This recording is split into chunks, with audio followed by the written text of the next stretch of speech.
सहनौ भुनक्तु सह वीर्यं करवावहै तेजस्विनावधीतमस्तु मा विद्विषावहै। ॐ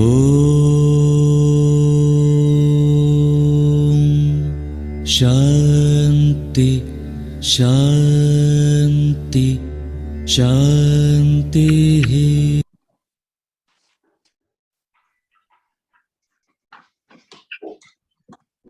Okay, good evening. Welcome back. Happy New Year. This is our first session in 2023. I hope you all had a good New Year.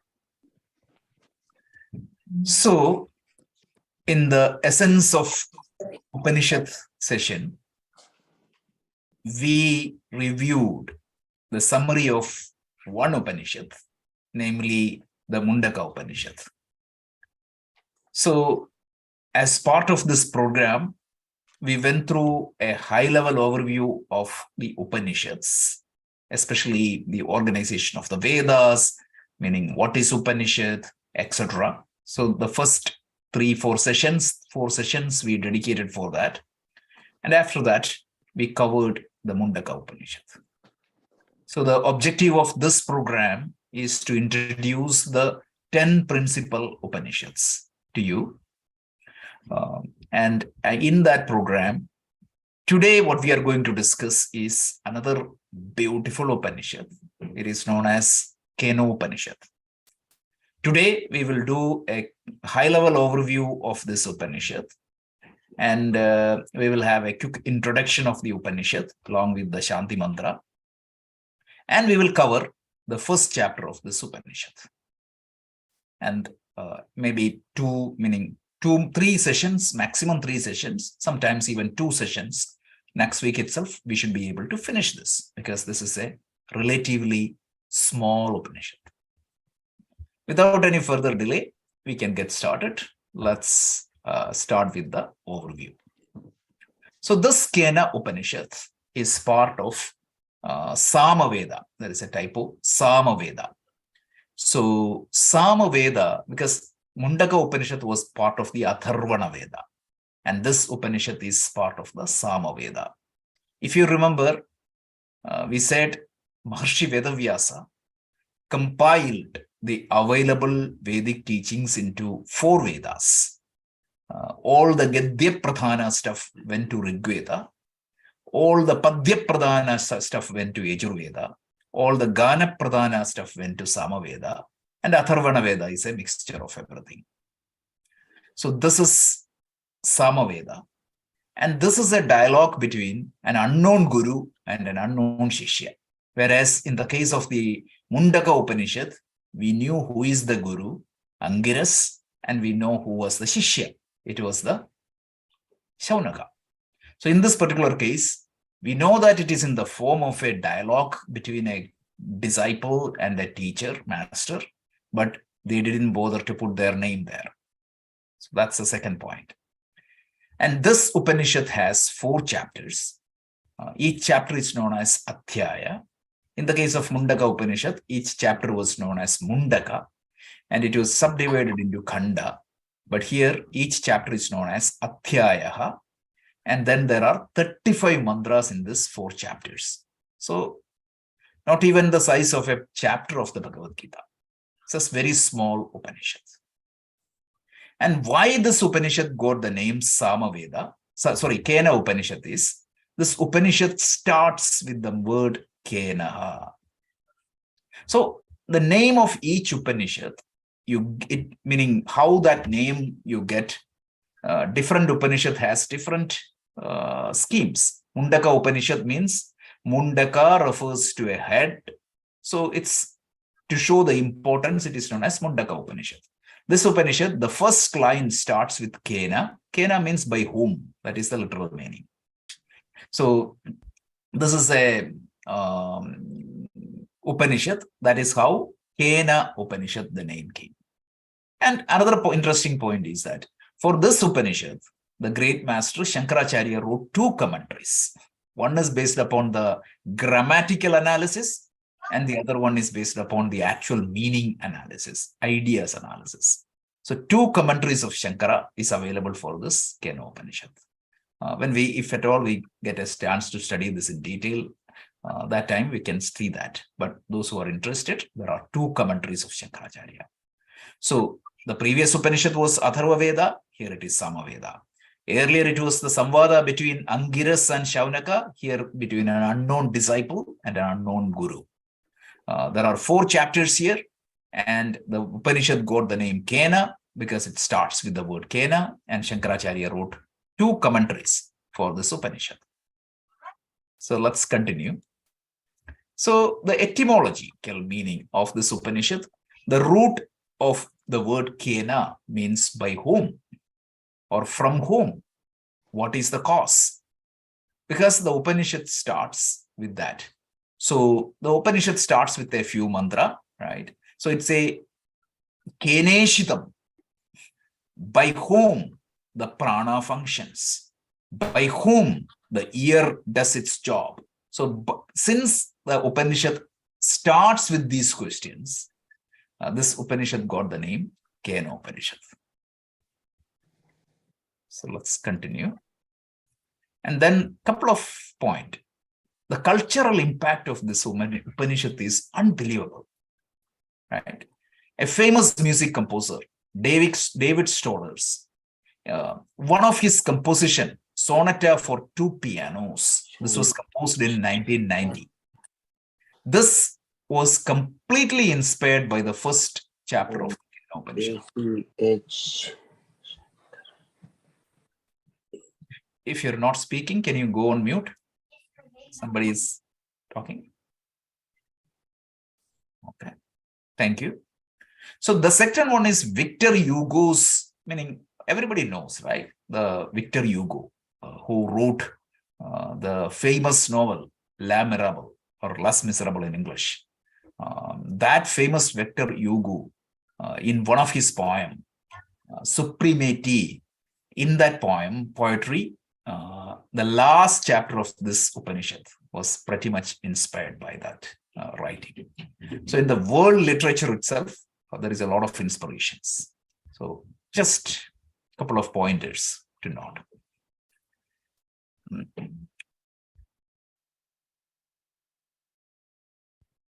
So now let's go to that's the main overview. Let's see the introduction.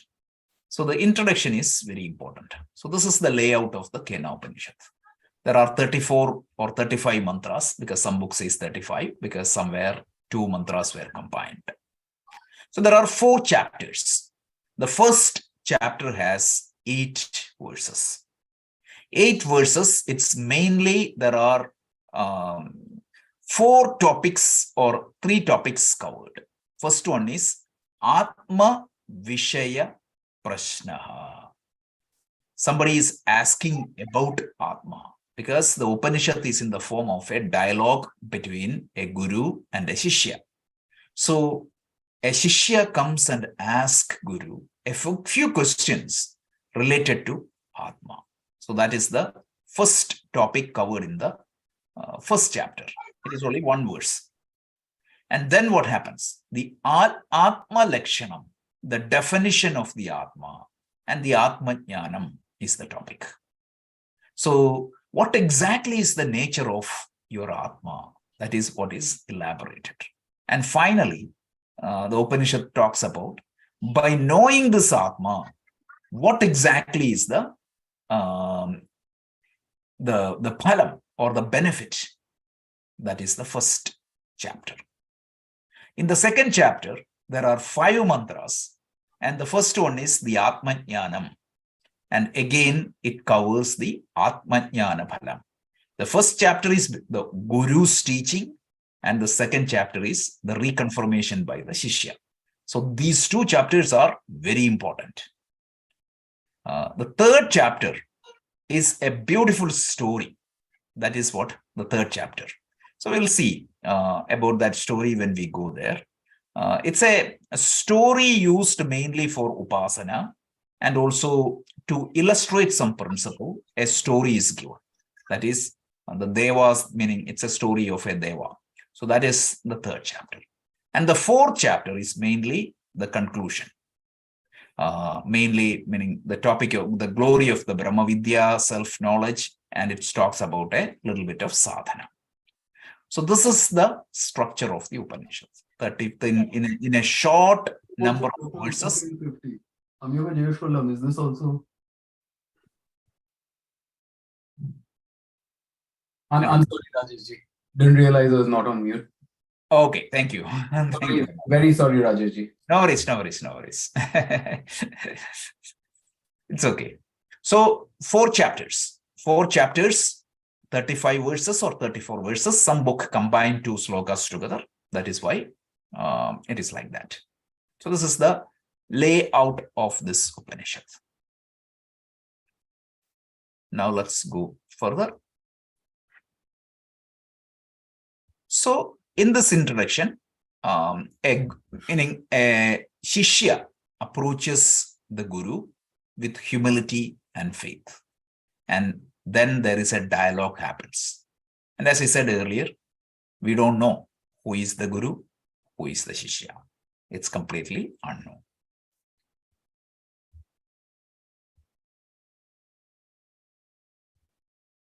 So the next one is the Shantipada. So the Shantipada, as you know, right?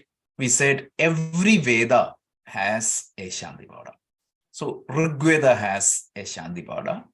Yajurveda has, in fact, 2 Shantipada, because Yajurveda is divided into 2. Krishna Yajurveda, Shukla Yajurveda. Each one has its own Shantipada. Then Samaveda has its Shantipada, and Atharvana Veda has its Shantipada. So the Shantipada we saw last time was Atharvana Vedas, Bhadram Karnepi, mainly asking for the health, longevity, and the clarity. So that's what we saw. And all the Upanishads comes from the Samaveda. The Shanti mantra is Apyayantu Mamangani. So let's listen to the Shanti mantra and then we will proceed.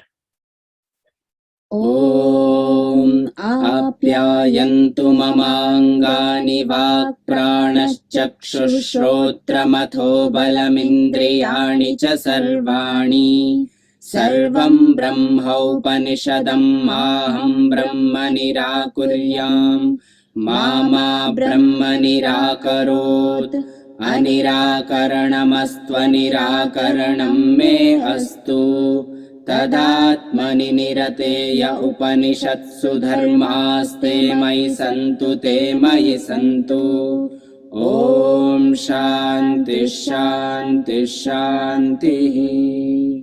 It's a beautiful Shanti mantra. The meaning is really beautiful. So he tells, may my limb, speech, prana, ear, and the power of all my sense organs be vigorous and healthy. See, even in the previous Upanishad, this is what we saw. We saw that the Rishi always asks for a healthy body, strong body, fit body, because it is extremely important to have a strong body for a healthy mind, and a healthy mind and a healthy intellect is important to understand the teaching of the Upanishad. So that's why he pray to the Lord to make sure that he has good health and grasping power, everything. So then he tells another thing is, may I be staying closer with the Brahman, the reality. Because remember, what is Brahman? Brahman is the truth mentioned in the Upanishad. May I stay closer to this truth. May I never be separated from this truth. May this truth be my priority. May I never act anything contrary to my own true nature. May I stay in the path of Dharma. May I always keep that relationship between me and that absolute reality, right? Let the virtues comes to me and Shanti, Shanti, Shanti. The three Shanti we always means, I'm not going through line by line because this is a summary class. So health, and then it means that the Rishi is praying for the health and also closer connection with the truth, a life that abiding the truth, a life that is in search of that truth. This is what he is praying for. Shanti, Shanti, Shanti, meaning may I get peace from all this universe and its mighty forces. May I get peace and Shanti from everything around me. And may I get complete peace and happiness from within me. So these are the three Shanti indicates. This is the Shanti mantra. So let's listen to this Shanti mantra one more time, and then we will go to the actual Upanishads.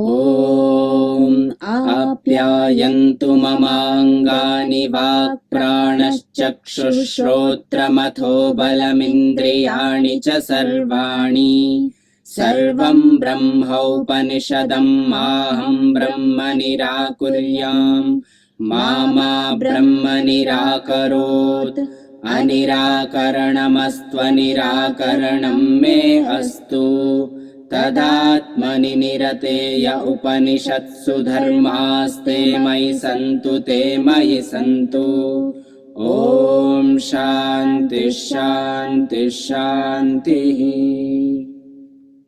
Okay, so now let's go to chapter 1. Chapter 1 is where the actual teaching starts.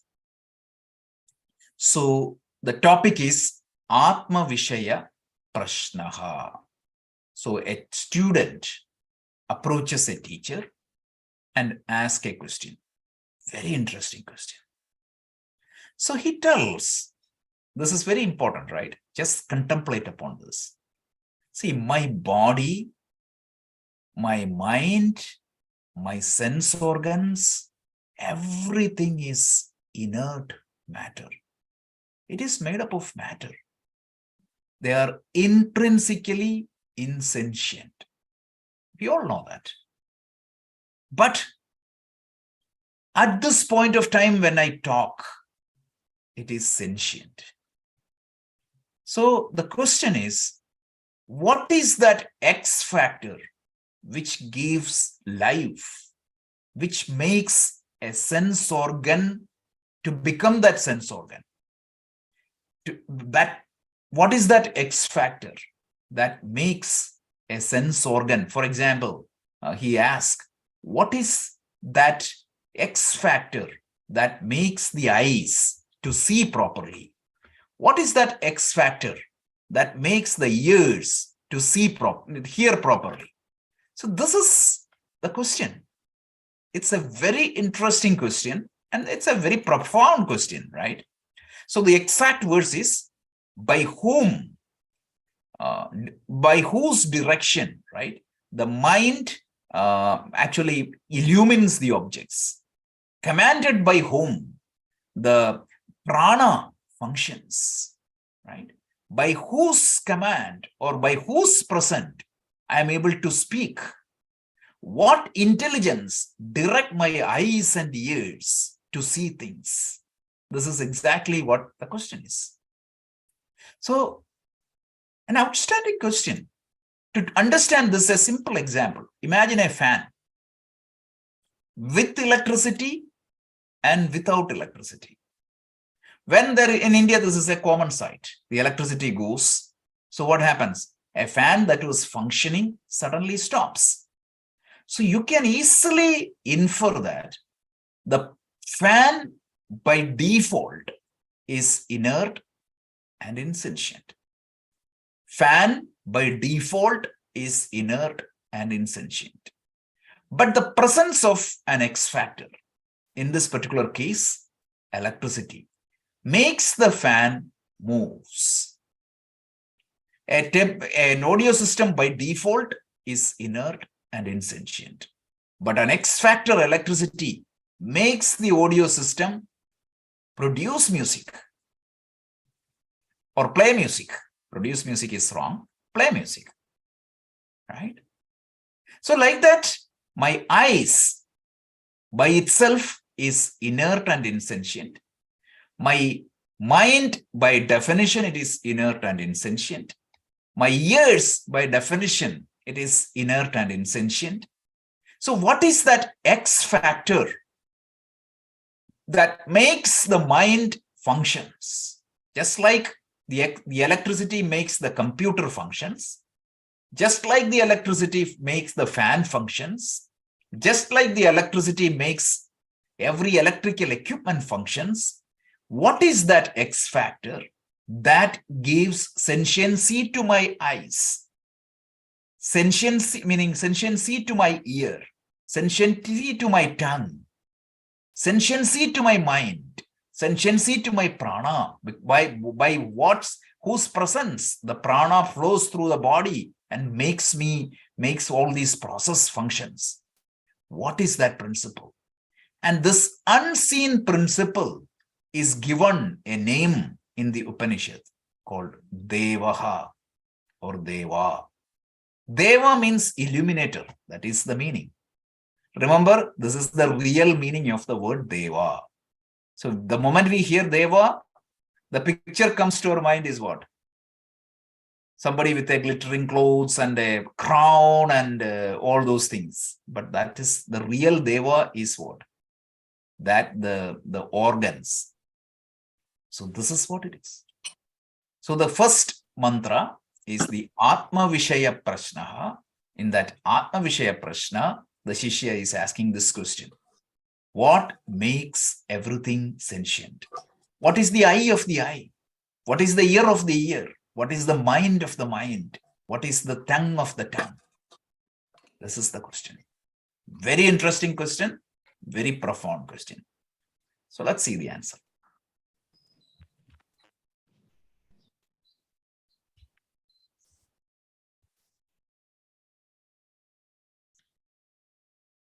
So the answer is Atma Lakshana. So the Guru on verse 2nd and 3rd, he tells what? He tells what makes all these functions is consciousness or the Atma. It is the Atma that is the eye of your eye, ear of your ear, mind of your mind, and the speech of your speech or tongue. It is the Atma. Just like it is electricity that gives sentiency to the electrical equipment, we can always say that, right? The fan of the fan is electricity, because without that electricity, the fan is not going to work. The display of the computer is nothing but electricity. The sound of the audio system is nothing but the sound of the sound tape recorder or the audio system is electricity. Like that, the eye of the eye, that which makes the eye see, without which the eye is inert, insentient matter, that which makes the ear to hear, without which the ear is just a physical structure, that which makes the mind functions, without which the mind is just like a software which is not functioning. That which makes me speak, that is consciousness. That is what the Rishi tells. And the Guru also tells, this consciousness is different from the matter. The consciousness is different from the eye. The consciousness is different from the ear. The consciousness is different from the mind, and the consciousness is different from the speech. It is totally different. But it gives the eye to function. It makes the eye functioning. It makes the ear functioning. Just like Electricity is different from the song. Electricity is different from the audio system. The electricity is different from the fan, but yet it is the electricity that makes all these things functions. So like that, consciousness or the Atma is different from all these sense objects, yet it makes everything functioning. It perverts the eye, ear, mind, and speech, just like electricity pervades in all the electrical equipment. I think we're hearing some noise. I don't know who is. Okay, that's fine. Okay. Apologies. Okay, coming back. So it is the electricity perverts all the electrical equipment. Like that, consciousness perverts all the living being. It is the consciousness that makes the eye of the conscious being functions, ear functions, everything, right? And because of this consciousness, I is the eye. Without this consciousness, I is just like a camera. Nothing will happen, function. Ear is the ear because of the consciousness. Mind is the mind because consciousness. Speech is speech because of the consciousness. See, this is very logically flowing. So please contemplate upon this. Just don't study and pass away, right? Meaning pass on. It's not that. Think of this. What is that makes for example, a dead person, his eyes won't register anything. Even if whatever you do, it won't register anything. He cannot taste anything. He cannot speak because the consciousness is not reflecting in his body. When the electrical equipment breaks, what happens? It will not function. So verse 2 is that. And now the question is, see, how do you know this Atma? Because you say that consciousness is always present in the living being, but I'm not seeing it. I cannot see my eyes, but I can definitely see other person's eyes. I can look at a mirror and see my own eyes. But I'm not able to see consciousness. I'm not able to understand the consciousness. Consciousness, the Rishi tells an important truth here. What is that? Whatever that you know, it is not consciousness. Understand this. This is very important. Whatever you know is not consciousness. Because why? Consciousness is the knower. Right? It is a simple example. Whatever your eyes see is not the eye. I'm not talking about the reflection in a mirror. That's not the one. And that is how we see the consciousness also finally, right? The only way for you to see the eye is to look at a mirror. Otherwise, it is impossible because it is the eye that facilitates all the scene outside. Yet, I cannot directly see my eyes. Isn't it? Because if I say that I see my eyes outside of me, definitely you are not seeing your own eyes. So if somebody says that I saw consciousness, it's not true because the consciousness is the seer. So all the known objects are not consciousness. All the unknown objects are not consciousness because it is unknowable subject principle. It is the knower principle. This is the consciousness. That's the verse tells. And when this consciousness got originated, the Upanishad tells it is anadi. Anadi. It is always there. Whereas the body was created at a particular time, The I was created at a particular point of time. The mind was formed at a particular point of time, but not the Atma. The Atma was ever present. It is always an experience. It is the very subject. It is the subject of the seer, knower, hearer, feeler, thinker. This is Swami Chinmayananda's words. He always used to emphasize on these words. So the Atma is the subject.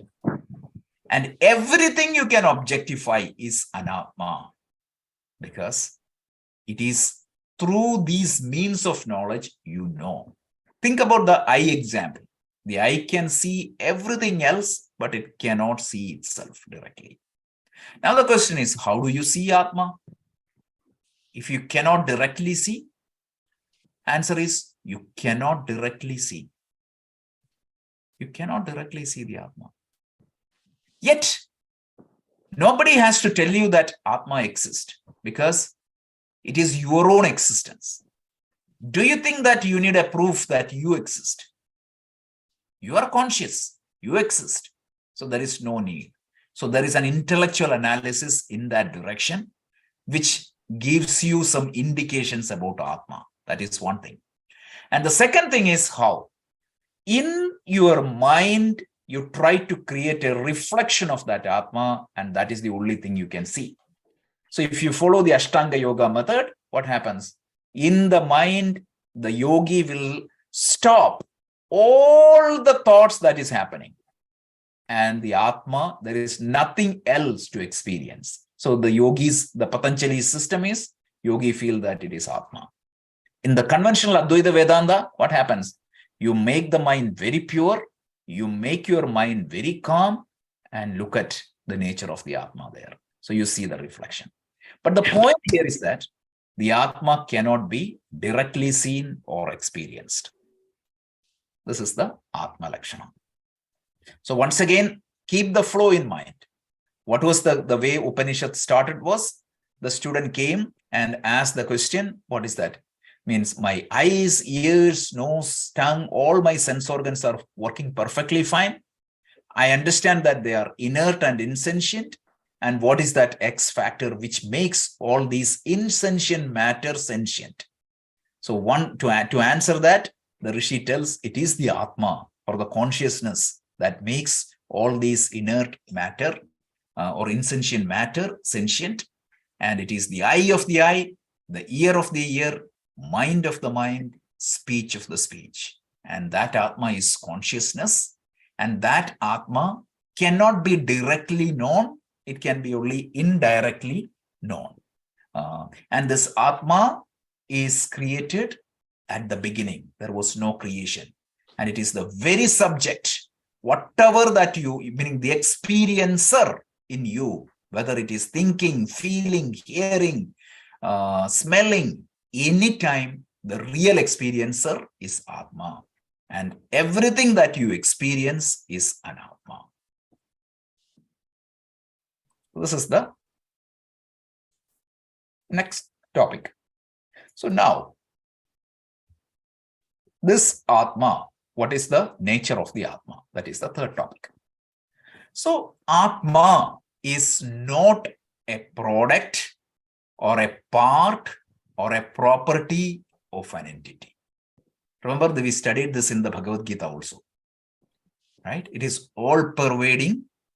Remember, Nainam chintanti shastrani, nainam dahati pavagaha, nachainam kledayantyapu, nashoshayati marudaha. So that type of verses. Atma is not a part of a whole.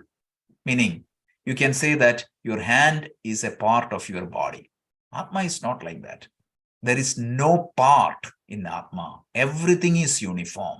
Second thing is that it is independent entity, perverts and enlivens the body.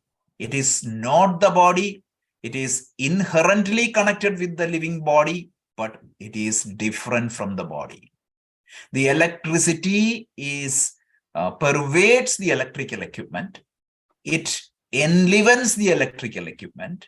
It makes the electrical equipment functions. Like that, the Atma pervades all the living being and it enlivens the living being. But yet, the Atma is different from the body. That's body and the mind. And then the third thing is the scope, the size and the limit of there is a size and there is a scope for the body, right? Maximum 6 inch or 7 foot, 150 pounds with this much diameter. There is a limit or on the size for the body. But Atma is all pervading. Think of this. The electrical equipment, your TV has a size, right? Maybe 85 inch. What is the thickness? But electricity, it's all pervading. Your cell phone definitely has a size, but the cellular signal is all pervading. Without that cellular signal, the cell phone will not work. So like that, the Atma or the consciousness in you, it is all pervading. Even though you remember that example of the sun and the bucket of water we studied in the Mundaka Upanishad, how many suns are there? There is only one sun. So please understand that the Atma is Ekam, the Atma is Sarvagatam, Atma is what is that? Not a part. Then what? When the body dies, what happens to this Atma? Even though the Atma is what enlivens the body, the Atma is what makes the body functions, the Atma is the eye of the eye, the ear of the ear, everything. But when the body dies, what happened to Atma? The Atma, nothing will happen to Atma. Don't say that the Atma will move away from one. What transmigrates is not Atma. Please, we had this long discussion. What transmigrates is subtle body. The subtle body is also not Atma. It is the Atma that enlivens the subtle body. Right? In our Atma Bodha class, we discussed about this in detail. So I hope everybody understand and remembering that. The the bodies we have, the physical body, the subtle body, or the causal body, none of them is Atma. So nothing will happen to Atma at the time of death because the Atma will always stay as it is. What get transmigrates or what get destroyed is all body. The physical body get destroyed, whereas the subtle body get transmigrated. This is the idea. So survives the body. So, and without a body, the consciousness will not be able to express itself in our world. For example, even if the electricity is not there, even if the cell phone signal is there everywhere, without a phone, it won't get manifested. So like that, the body, if the consciousness needs to express itself into our time and space, it needs a body. So this is the nature of the Atma revealed by the Upanishad. So again, the flow is very important. The question was, what makes the inert insentient sense organs sentient? Right? What is that X factor? What is that Deva? Then what happened? The Upanishads talks about the nature of, say that it is Atma. It is Atma that makes everything sentient, and the nature of the Atma is revealed. And there is a beautiful verse, verse 4. It tells what speech cannot reveal, yet what reveals the speech, right? What speech cannot reveal, but what reveals speech. No, that is Brahman, and not this. That people worship here. So it says it is the real essence of everything is Brahman. This is beautiful. Okay. So let's continue. So the next topic is,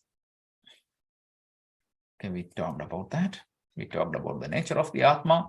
Okay, the next one is, what is the benefit of knowing this Atma? Atma Jnana Phalam. So we talked about the Atma Prashnaha, Atma Vishaya Prashnaha, nature of the Atman. We understood the Atma Jnanam, the Atma Lakshanam, then the nature of the Atma we know, and then it is the Atma Jnana Phalam. So the first one is Purnatva Prapti. Purnatva Prapti means it makes you complete. Complete in the sense, right now we are all seekers. We feel that we lack something. We always seek security. We always seek contentment. But with this knowledge of the Atma, you will become completely secure, completely contented. You don't need anything for becoming more secure, more happy. So you will feel that completeness when you get that Atma Jnanam. Second thing is that you gain the objectivity, because you know who are you and what everything you will be able to look at from an objective perspective. What is that? Earlier you thought that I am the body. Now you look at the body as an object. I understand that I survive my death. My body may not survive. It's a tool given to you, right? So this superimposition of the body and the Atma is the problem. Let's say that if I use a contact lens for a while, right? And if I take that contact lens as part of me, that's a problem. Of course, you need to carry the contact lens. You need to wear the contact lens, but knowing that it is not me. So that objectivity you create, and that understanding you create come with the body, mind, and the world. And you will accept the prarabdha, because whatever prarabdha you have is not for the Atma, but for the body and the mind. And then you see the body and the mind as another object in this world. There is only one difference. It is your object. Of course, you see hundreds of cars, but your car is always special to you because you have to take care of that. So like that, you see the body and mind. Instead of seeing the body and the mind as me, I see that as of me. That's the difference. That is the whole Vedanta. You take your perception on your body and the mind as me, and you say that it is my body. That is the only difference. So the two fundamental things addressed in the whole Vedanta, when we did the introduction to Vedanta class in 2019, 2018, one of the two things we said is identification and attachment. Identification means wrong identification with the body and the mind, and attachment means the binding attachments with the objects I possess. So this is the point, and the Atma Jnanam is going to help you to get above that. And then what? I will get established in the feeling that I am consciousness, right? And sorrow, resistance, subjectivity, it is an indication of ignorance. Because sorrow means binding sorrow. That's it. So this is one of the major benefit of this knowledge. Purna Prapti. Second one is called Amritatva Prapti. Amritatva Prapti means what? The body, which is anatma, that cannot be immortal. That is subjected to death. But an atma is immortal, whereas the body is not immortal. Atma never dies. Nobody can kill atma, right? Krishna tells, Nainam chindanti shastrani, Nainam dahati pavakaha, right? Usual means of destruction, it is not applicable to atma. Who gets immortality? It is not the body gets the immortality. It is not the mind gets the immortality, but the atma is always immortal. That's it. The one I who has identifying with the body and the mind, what happens? That I shifts its identification to Atma.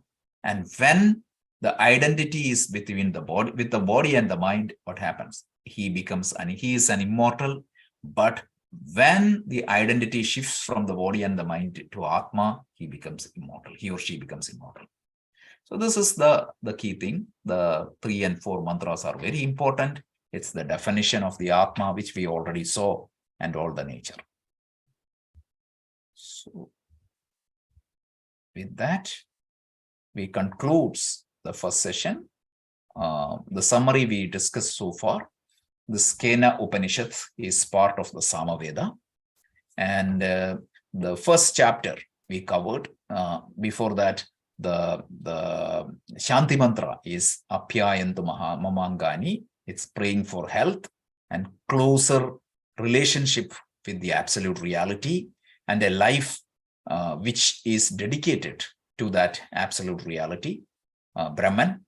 And from the three topics we covered is Atma Vishaya Prashnaha. Atma Vishaya Prashnaha meaning the disciple is asking the student, the guru, the everything is inert, my body is inert, my mind is inert, my intellect is inert. What exactly gives the sentiency to all these things? So to that response, the guru gives Atma Lakshanam, the definition of Atma, and then the Atma Jnana Phalam. Atma Jnana, the benefit of the Atma Jnana. Atma Lakshanam, he tells the conscious, it means that X factor which makes you sentient is consciousness. And this consciousness is Anadi. And this consciousness is the eye of the eye, the ear of the ear, tongue of the tongue. All these things are given. And finally, the Atma Jnana Parijayam, the Purnatvam. Second one is the immortality. These are the things. Immortality means not as an individual you become immortal. No, your identity has shifted from your body mind to Atma, and that Atma is immortal. So that is how it is immortality. This covers the first topic. I was purposefully not going into the second chapter. We will do that next week because I was told by many people that too much is a problem. So limiting that to this much topic. So what we will do is we'll do the closing prayer. And so Anu, do you mind chanting the Purnamada? And then we can go to the Q&A. Om Purnamada Purnamidam Purnat Purnamudachyate Purnasya Purnamadaya Purnameva Vashishyate. Om Shanti Shanti Shanti Harihi Om Shri Guru Pyo Namaha Harihi Om.